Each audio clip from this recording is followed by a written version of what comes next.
Welcome to the Somewhat Frank podcast, hosted by me, Frank Gruber, and joined by my friends and colleagues, Jen Consalvo and John Guidos. This podcast explores the latest trends and advancements in technology and business, including emerging startups and how they shape today while looking forward towards the future. We also enjoy testing new gadgets and products and sharing our findings too, along with our favorite pop culture picks like music, books, and what we're streaming. This podcast is produced in collaboration with our company, Established. Ready to dive in? Time to be somewhat frank. Welcome back to the Somewhat Frank podcast. I'm Frank Gruber, your host. We have got an action-packed episode today. We're going to talk about what happened at South by Southwest down in Austin, Texas, some major acquisitions over the last couple weeks with PepsiCo and Google, and then the historic sale of the Boston Celtics, as well as the NASA astronauts finally returning from space. They've been up there for, I think, 9 months, something like that. So exciting episode today. We also are going to talk a little bit about what we're eating, listening to, reading, and a recent chat I had with author and venture capitalist Jenny Fielding. So exciting stuff. We're going to kick it off by going around the horn here. We've got Johnny Goodtimes Guidos. We've got Jen Consalvo and Simon Kahan joining me today. Johnny, kick it off. What are you up to? What's the latest? Hey everybody. So I'm probably like everyone else inundated in March Madness, which is a lot of fun. Wearing my Purdue hat today. Go Boilers. They had a big win in the first round, but also we're trying to figure out a way to get out of town. The weather's been a little cold lately, so we want to do a day trip, and I think we've settled on French Lick. And I'm bringing it up, Jen, because you might like this. The French Lick, Indiana was started. It's kind of there's a number of mineral springs down there. So that's the reason I want to go down there, for the healing properties and do like a spa day and, relax in those mineral spring spas down there. So French Lick is kind of an interesting place. It's in the middle of nowhere in southern Indiana. And it was a big mafia destination back in like the 20s and 30s with Al Capone and his cronies going down there. I think the reason being, my understanding is there was a direct train line from Chicago down to French Lick, of all places. So there used to be you go down there and it's like in the middle of nowhere, and there's these huge resorts with all these like Tiffany domes and all this, very interesting Art Deco style, architecture. Just really weird how it's in the middle of these like rolling hills in southern Indiana. But going down there to check out those mineral springs. That's awesome. Are they hot springs? Yeah. Oh, you had me at springs. I love hot springs. Have fun. I'll report back. Yeah, I haven't done it yet, but it sounds pretty interesting. It looks interesting. I went to their website. It's literally FrenchLick.com, which, I mean, I guess could be considered, sound a little racy. Sounds a little racy. Yeah, exactly. Named by the mafia, maybe? I don't know. Anyway, it definitely looks interesting. You go to their website and they've got these huge, like old looking, historic, like hotels, and they're huge. It's ridiculous. Like they're really big. Yeah, it's really strange. It's like literally Amish and goat paths all around the surrounding area. And then all of a sudden there's these two monster resorts that were built and look exactly the same as they did back in the 20s. So it's really interesting, kind of quirky history down there. Yeah, looks cool. And you can golf and spa, and I think there's even a casino. So it's like a mini little Vegas, I guess. That sounds fun. How far is that? About 2 hours. Also, fun fact, home of Larry Bird from the Celtics. I know we're going to talk about the Celtics as well a little bit later, but home of Larry Bird. Wow. So you might run into some celebs down there hanging with Larry. Maybe there's something in the water. All right. Next up, Jen Consalvo. What have you been up to? Oh, let's see. Watching the snow melt. It's finally gone, which made me a little bit sad because, spring in Maine is just like this long, slow death of winter where everything is just like brown and kind of wet. So that's kind of a bummer. I missed the DC spring, but I did take a very quick trip to DC recently. So that was nice. Just a little, overnighter. Got to see some people for work and some friends and things like that. And just hoping all this rain brings some nice spring flowers. Yeah, definitely. It's mud season for sure. It is. Stick season and mud season. Yeah, just there you go. Round season. Well, actually, stick season. How long is stick season, Simon? Simon, you're up next, so fill us in on this. Well, I think it's just as long as the leaves are off the trees in Vermont is how I know it. So seemingly forever. There's like 2 months where you're not incredibly depressed in Vermont. I think it ends in like May or something. Okay. All right. Well, what are you been up to, Simon? What's So the latest is that my hair is thinning, and that saddens me. I looked at it when I joined this call, and I tilted my head down, and I could see a little bit of my head, which made me a little sad. I mean, they make a spray. I'm just gonna go to Turkey when I can afford it and get like luscious locks. But what makes me super excited is that yesterday we announced and kicked off Established Network, which is our new network, a virtual community of founders, innovators, entrepreneurs, investors in the all whole gamut. We share resources, talks, funding opportunities, networking opportunities, and it's a really exciting direction that we're going in with Established Network. So that kind of made my thinning hair a little easier to handle. Yeah, no, that's a big win. I was looking for my cowbell or something to ring because that's a big win. I couldn't find it quick enough. I should have been more prepared. Sorry about that. I found a chime. I don't know if that's gonna really get us going. But congrats, that's awesome. Glad they got launched off. And it also kicked off our first monthly innovation circle, which actually is going to be every third Thursday of every month. So you can sign up if you go to est.us/the MIC 2025. So it's called the Monthly Innovation Circle or the Mic. So you can go check out the Mic if you go to est.us/the Mic, all capital MIC, and then 2025. You can sign up. It's like a reoccurring event that's going to happen. So our next one will be happening on April 17th. Mark your calendars at 3 p.m. Eastern. It should be great. We had a couple different guests this last one, a founder that's doing really well, as well as an investor. And we're going to keep cycling through, different types of ESOs and founders, thought leaders, government agency folks, corporate leaders, things like that. So it's going to be really interesting, good opportunity to connect with those folks then, because you made that connection at an event. So good opportunity for that and growth there.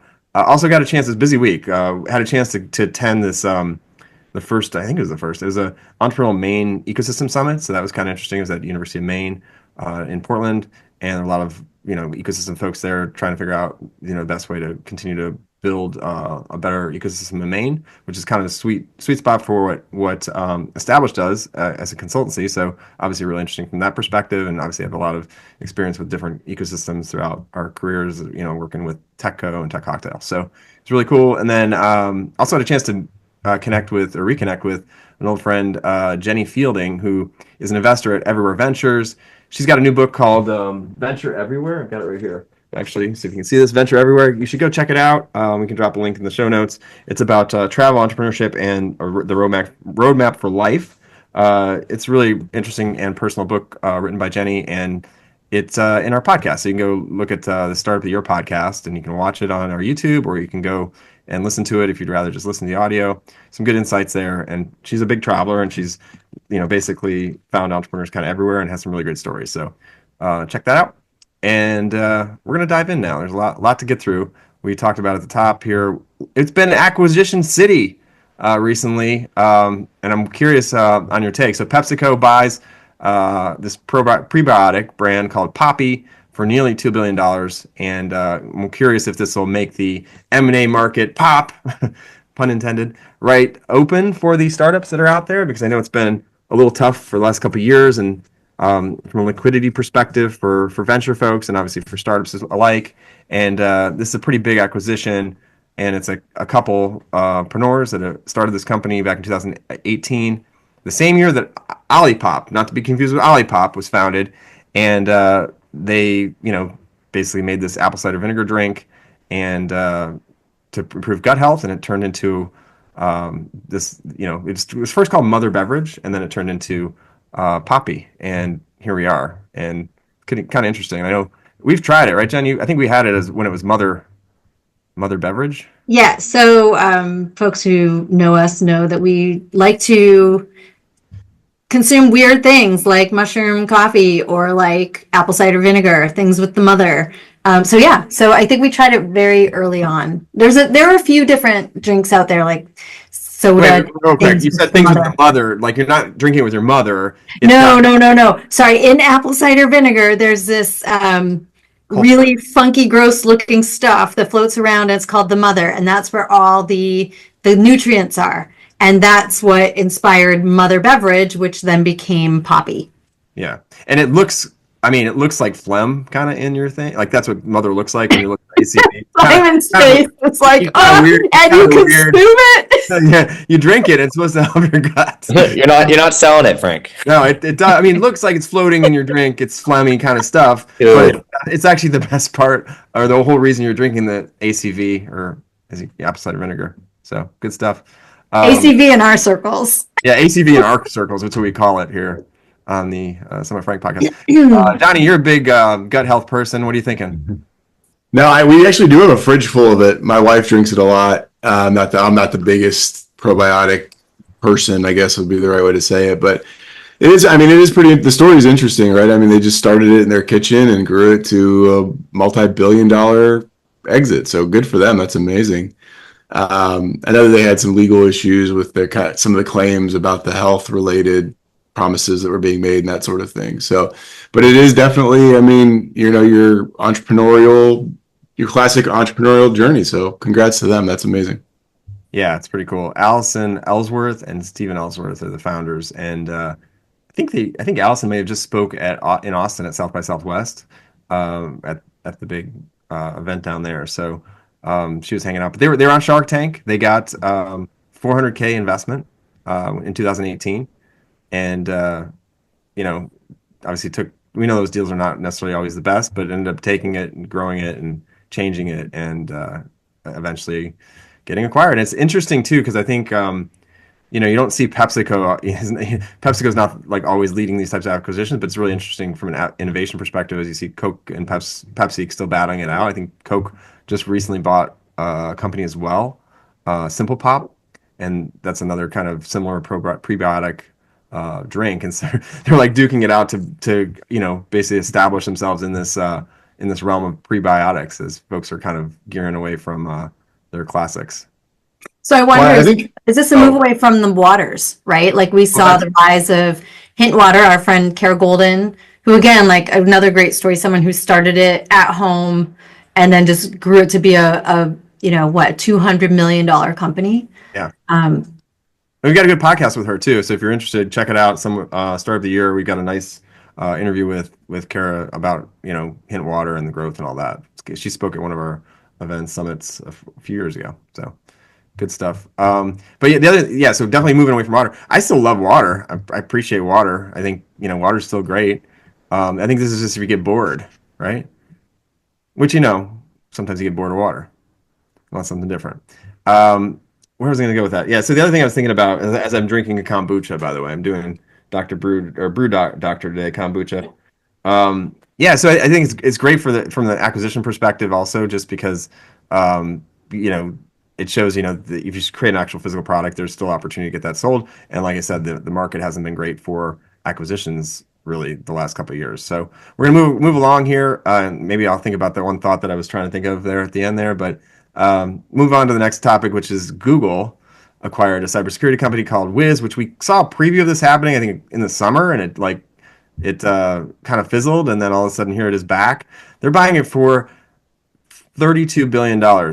That's right, $32 billion. It's a cyber security company focused on cloud computing. So obviously a lot of folks are working in the cloud on Google products, and this is a step further with continuing to secure that space up in the cloud somewhere.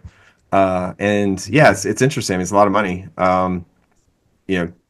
Obviously something they've felt really strongly about, and it's underscores the commitment to strengthening that cloud offering and expanding their footprint as a competitive in the competitive space. And I think it could also open them up to be able to be more cross-platform compatible as well. So like leveraging other cloud platforms and things like that. So definitely interesting to see. Did anyone have thoughts on it? Wiz? It's interesting. It seems to be a little bit of a shift, both the big acquisitions we're talking about, right? Because historically, when you're talking about Google or you're talking about PepsiCo and Coke and those sorts of things, they really evaluate, should they build it themselves or should they just buy it? And with that, they're also buying a market share as well. And you see here, both in these examples we're talking about, they decided that it made more sense to buy it than build it themselves. So kind of an interesting shift over what they've done the past couple of years. Yeah, definitely. Definitely. And with two acquisitions in a week, that's now almost a trend. There's not been a lot happening on that in the M&A market, so those are big acquisitions, and maybe this is gonna revive that drought that we've had for the last couple of years, and maybe signal that more M&A activity will continue, and that would be great for everybody involved in the ecosystem, investors, founders, the whole startup ecosystem, because more capital will be flowing, more opportunity for then additional investments into funds and additional investments into new startups. So the whole cycle could be kicked off if more of these liquidity events happen. We talked about this on a previous episode, right? Back when it was initially being proposed. Yeah, we did, and it was then squashed. It's weird. Something must not have been right with the deal, and then here it is Yeah. back again. Well, it's funny. I mean, it looks like they were proposing a $23 billion purchase or acquisition last summer. So they got 10 more billion out of it and then ended up just selling anyways. So, I Yep. mean, good for Wiz, honestly. Yeah, that's a pretty good markup over a very short amount of time. So yeah, that's pretty great. Speaking of good markups, there was another acquisition recently, and it was more in the sports realm. The Boston Celtics got acquired by a private equity company for $6.1 billion, setting a record for the highest paid price for a U.S. sports team, surpassing the Washington Commanders back in 2023 when they were acquired for $6.05 billion. So yeah, it's interesting. Private equity has been diving into sports over the course of the last year or so. They've done 3 or 4 deals to acquire sports teams in different leagues, and you're seeing that kind of turn into a trend. And the interesting thing here too is the current CEO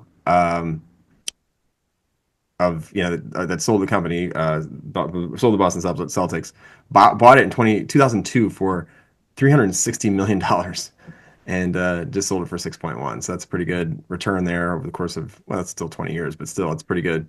I think even better for him is he gets to continue in leadership, right? So he gets to sell the team, And run the team. money, and keep doing what he loves. Yeah, it's a win-win for sure. You don't see that happen or so often. So pretty cool. Yeah. So and they won a championship recently. So it's a big win for the Boston Celtics owners, and obviously could be big for the city too. That could mean more capital flowing into activities, things like that. There's always the question though of will this ever hinder the team being owned by private equity, because they might put profits over increase sales, ticket sales prices and things like that could make it harder for the community to engage. So that's the biggest question. So let me ask you guys, being sports fans, have you felt a difference in the franchises that have been bought out by private equity groups versus family held, or do you feel a difference in the communities? Do those things really if we start to see impact? Yeah. Yeah. Go ahead. Go ahead, Simon. Go ahead. Well, I was just speaking from experience as a big fan of Chelsea Football Club. We were purchased by Todd Bowley, who owns, I believe, the Pacers or something, and then also Clear Lake Capital.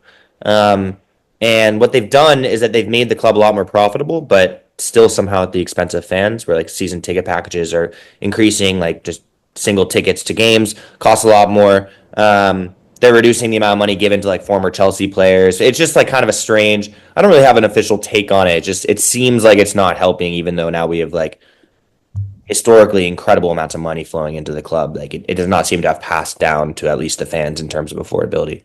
Yeah, I think that's yeah. So the ones that have been purchased over the course of the last couple of years are the San Francisco Giants in 2025. They acquired 10. This 6th Street acquired 10% stake in the Giants. It's a private equity firm, so not fully owned, but still percentage. And then Buffalo Bills. So this is probably one of the bigger fully owned operations. And Buffalo Bills sold 20% stake in 2024. And then the Seattle Reign FC, the Carlyle Group, bought them in 2024. That's a women's soccer company or team. And the drawbacks, they're still really early, right? To see what are the impacts. I know, there's teams that are owned by families that generally end up being really stingy too. So it doesn't, so I think the concern is being stingy, right? Like raising prices, making it less affordable, not being as community focused. But I also see that some of the folks that are like owners of the team are a face and ultimately care about the community enough to be able to be out there trying to improve the community too. So, I think the jury's still out on this, but it's concerning where you've got a situation where like all of a sudden all of your teams are owned. If this continues, all the teams are owned by these funds more or less, and there's not so then you've got a situation where there's potentially the varying impact, but you could also be maybe more dependent on like trying to prioritize short-term financial gains over like the long-term vision of this team or the area or the community or the city or whatever. So that's concerning. That they could do something like move the team. Yeah, Jen, the answer to your question is we have a very limited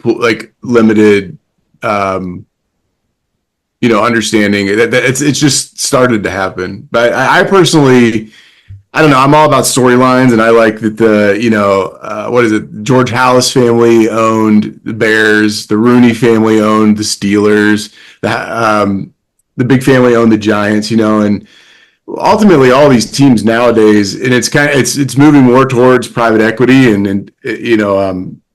but all of these teams are now owned by large groups, right? Like it's not just one sole founder. I mean, they sell off their shares so frequently. It's like 30 investors own most of these teams.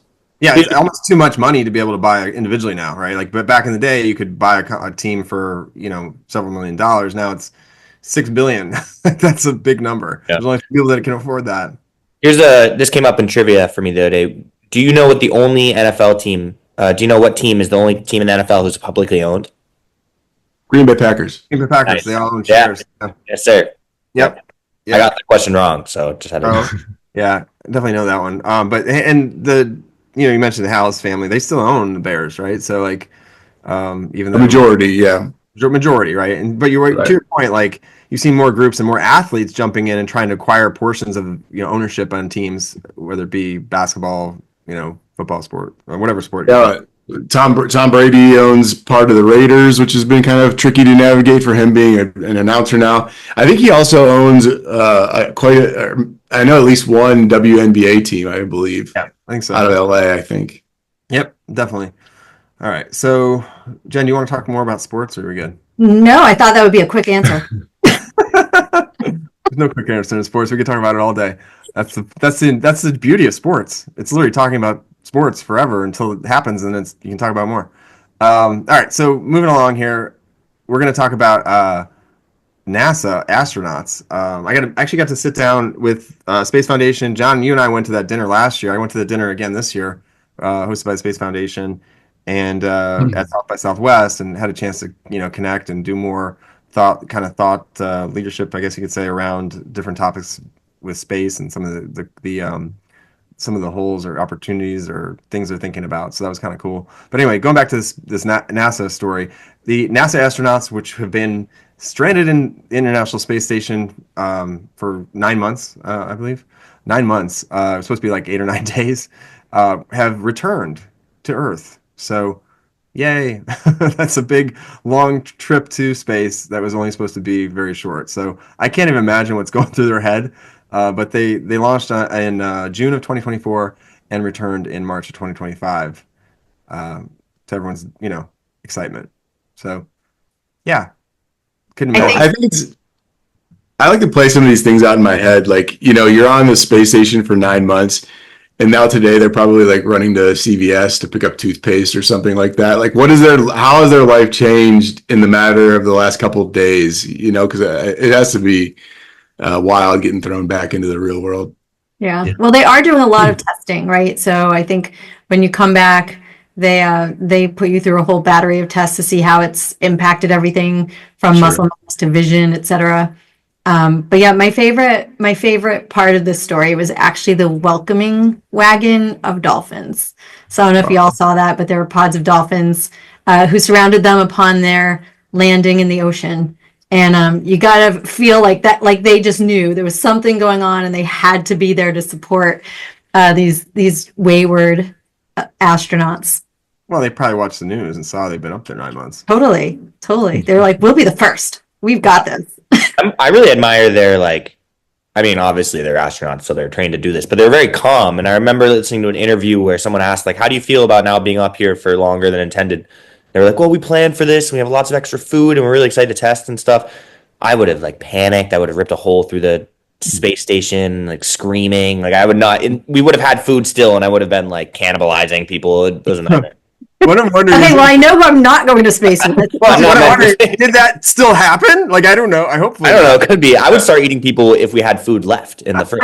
Okay, that's disgusting. But I'm pretty sure this was like probably a dream as well, right? Like these are astronauts. Their dream is to be in space. Right. And while I'm sure their families were, devastated and missed them, like what an opportunity, Yeah. right? What an amazing opportunity for them. Butch Wilmore and Sonny Williams will always be remembered as the ones that were literally lost in space for like 9 months. So, legit story. And did not eat each other. Good job. Yeah, didn't eat each other. They did get returned. So the whole problem happened with Boeing's Starliner, and they were supposed to be returned immediately. They had some issues with the actual technical issues, which caused them not to be able to return. So they were actually returned by SpaceX, Crew Dragon capsule. So that happened. That's how they got back. So, and that was all aligned, I think, last fall. And so it's been a known thing. It's just that I think they needed to like wait for a specific window to be able to do it, like when they actually had a launch and when they could actually go get them. So It was probably also a financial decision. Everything at the end of the day comes down to what is this additional mission going to cost, right? Yeah, totally. Yeah, I don't know. It's just funny. You don't go to the grocery store and then realize, oh shoot, you know what? And then not return for like 9 months. Like I don't know. Or go to work like somewhere and then be like, yeah, I'm just gonna go to work, and then 9 months later. So it's kind of interesting. I'm sure they're happy to just be back safe, because I remember when we first were talking about it, no one knew what was going on. It sounded kind of scary because they were going to run out of supplies in so many days, but they obviously all figured it out. So glad they're home safe. Yeah, absolutely. Absolutely. All right, moving along because we're getting there. Let's see here. Testing. We've been testing different things. Johnny, I know this is a fun one. I also have been testing this as well, but I wanted to let you go ahead and share what you've been testing, and we'll talk about kind of the implications. Yeah, I had a real light bulb went off moment the other day of like just being blown away with something called Google Notebook LM. I know, Frank, you were at this. The reason I learned about it was Mark Cuban brought it up during a South by Southwest panel he was on. I think you were actually at that one, Frank. But Google Notebook LM, it allows you to do a number of different things, right? It's an interesting tool. But what I've been testing, what I've appreciated was you can either upload a document, drop in a link, or I think there's a third one, right? But it'll turn whatever information that you upload to this system into a podcast. Or I don't know if they use the word podcast exactly, but a group of 2 to 3 people talking about the topic that you uploaded to it. So, and it's just wild how the language now with some of these AI systems has grown, where they're actually including some of the imperfections, like we all love, and even on this podcast, the ums and ahas and yeahs and those sorts of things. You hear this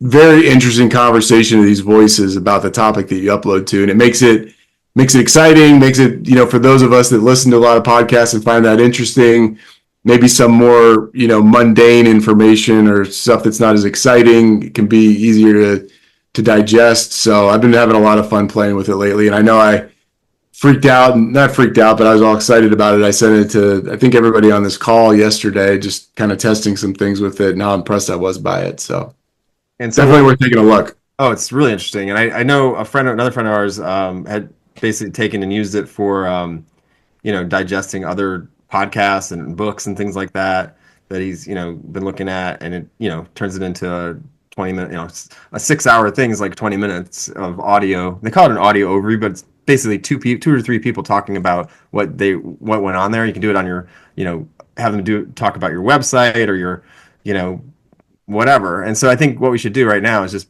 break away for 1 second because they literally could replace us, and have them cover one of our stories right now. 3, 2, 1. And finally, the pandemic exposed the deep inequalities in healthcare access that exist across different populations. It sparked important conversations about equity and fairness in healthcare delivery, conversations that need to continue. For sure. All in all, a lot to reflect on. It was a defining moment in our history, and it's crucial that we learn from it so we can navigate future challenges more effectively. So there you have it, folks. From massive business deals to an incredible space odyssey to the lasting lessons of a pandemic. And we're back. What did you think? Did they do a better job than we did? Hopefully not. But Never. They don't have our soul, Frank. true, but they have all the little like nuances in there, so it's pretty cool. All right, so moving along, we're gonna keep going here. Jen, how about you share what you've been testing? Sure. So I am testing Himalayan Shilajit, if that's how you say it. It's a supplement, and it literally I was trying to figure out what it tastes like, and I looked up what other people had said on Reddit, and my favorite quote it tastes like bitter death. It's really bad. It's like a tincture, so you take it in a dropper, but it's for energy and like other good stuff. So testing that, let you know how that Wait. Let me get this straight. You're testing liquid death. We were talking about mother earlier. We could literally down it with the mother from the ACV, and then you got a nice concoction. But weren't you telling me the other day, like, oh, I just feel terrible. I don't know why I feel terrible. I may know. I've got a good idea now. Sometimes you have to take a little bit of discomfort to then reap the rewards. So, you know, we'll or sometimes there's also like this entry period, right? Where you're like, your body has to get used to something. So we'll see how it goes. I'll let you know. Well, it's the bitter death coursing through you. That's, I think. Right. It's the death going through me, trying to stave off any kind of badness. Okay. And I decided I should go back to, again, testing real books. So one of my new resolutions, I can have like a March resolution, right? My resolution is at night, devices down, thick book up. And right now I'm reading What I Ate in 1 Year by Stanley Tucci. I love him, love his books. And this one is very relaxing because literally all you're doing is reading about like his life and what he's eating and who he's with and the joy around that. And occasionally in a complaint about something bad that he ate. So it's really nice. Awesome. That sounds great. And it makes me hungry because I need to get lunch. So check that out. I guess we'll drop the link in the show notes. Simon, moving along here. What are you testing? Yeah, so I'm testing Tyler Glamorous Laundry Wash Detergent. It is amazing. It's changed my life. It's a little expensive. It's like $50, but you put in a little bit with their normal laundry detergent, and it makes me smell like I'm in like a different tax bracket or something. Like it's what I've always imagined I could smell like if I put in the effort. So highly recommend it. I smell great. So what is, can you tell us, like give a hint? What is it, like a citrus? Is it like liquid? It's sort of like floral, like very light floral. Oh, like if you went to your grandmother's house. Does that resonate with anyone on the podcast? All right. Well, my grandmother's mothballs now. Think of like old, kind of wealthy smell, but I don't know. I'm thinking it's pretty great. I would highly recommend. And I love smells, so it's good. All right. I'm just looking it up here and seeing what it's in it. Like, does anybody identify what these two ingredients are? Sodium chloride and baking soda? Glycerol. No. Baking soda. Yeah, I guess. I don't know. So interesting. We'll check it out, Simon, and see if it lives up to the richness that you mentioned. All right. Kind of similar kind of train of thought, I guess, is cleanliness. I was testing something interesting recently. I went to down to Austin, South by Southwest, which was great. We did our whole established house and all that, and it was really well received. But while I was there, it was 80 degrees, and I'm not been used to like 80, 85 degrees in sunshine, which sounds really nice, and it was really nice, but wasn't used to it. So I pre-ordered these things I found because I'm always like sweating when I'm in those situations because you go inside, it's freezing because of the air conditioning. You go outside, it's super hot. And so long story short, I bought these things called Thompson tees, which they're a sweat-proof undershirt designed with their patented Hydro Shield technology to keep you dry and confident all day long. And it was on Shark Tank a few years ago, and they actually got invested in. And yeah, I mean, it definitely saved me down in Austin. It's equivalent of putting like a extra several like pieces of cloth underneath your arms, so it like soaks up all the sweat, and it does not sweat through the shirt, which is amazing. I put it to the test. Like it was hot, and I'm like, I'm a sweater, like not this kind of sweater, but like a sweater, and I like to get all those things out, and I never sweat through the shirt my entire time there, which is unbelievable. So pretty, I'm floored by this, and they're pretty. I mean, they're kind of pricey. They're like 35, $40 a piece. They have different versions of it. So actually, I even have one out right now. This is a V-neck version.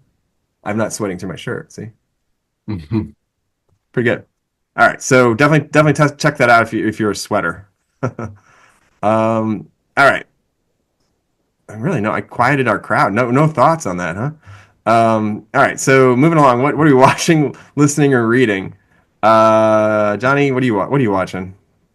Well, I recently watched Enora, which I think won Best Picture at the Academy Awards this year.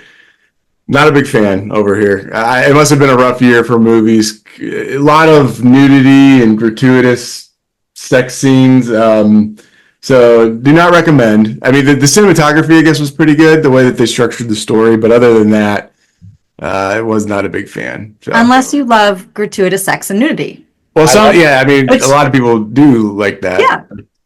Not. It wasn't for us over here. We'll put it that But way. not for the family night. No, yeah, definitely do not recommend. So, Simon, did you see it? No. I want to though. I think it's the reason I ask. I think it's based in New York, and it's about some younger people that fall in love and that sort of thing. So, anyway, regardless, Russian, right?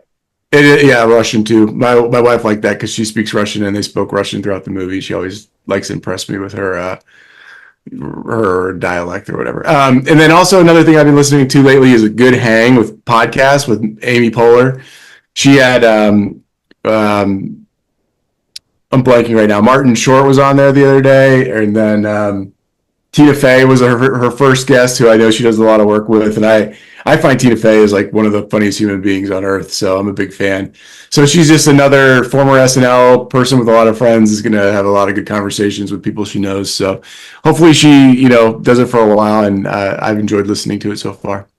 Yeah, I saw that she launched that. I didn't know that. I haven't listened to it yet. I saw that they're, the Amy Poehler's clips or whatever, and look funny. So looking forward to listening to Amy Poehler. She's hilarious. So that's a good one. That's All on right. my list now. Definitely will also check out that film. Sounds really interesting. Yeah. So Jen, what are what are you up to? Okay, so I just got through binge watching Younger. So the show's been out for a while. I totally missed the boat.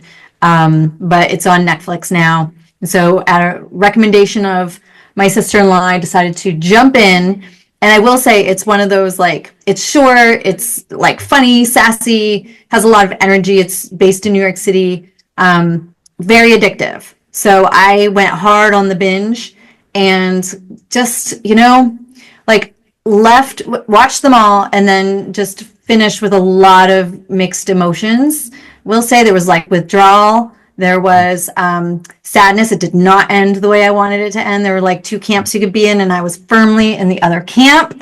So I'm still got a little rage about that, which I also noticed there's a lot of conversations about on Reddit because everything's on Reddit. We watched over here, admittedly. I'm embarrassed to say that, but which camp were you in?